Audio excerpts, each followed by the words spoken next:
l'invidia e la gelosia che cosa fanno dire? L'equilibrista, la vita è tutta un equilibrio. Già nella rossa.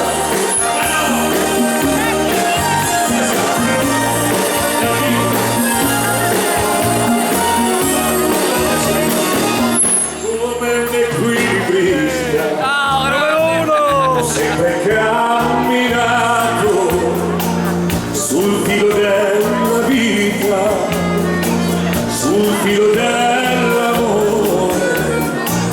C'è chi diceva cade, sarà per me la fine. L'invidia e gelosia che cosa fanno dire?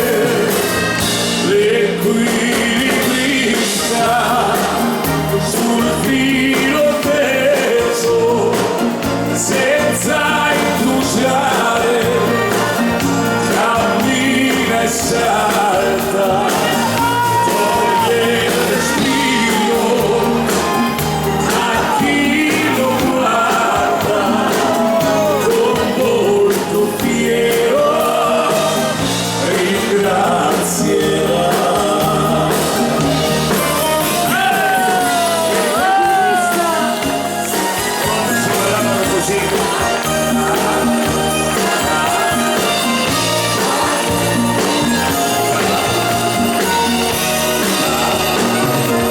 Come un equilibrista ho sempre rilanciato le sfide con la vita, scordando il mio passato, chi ostacolava il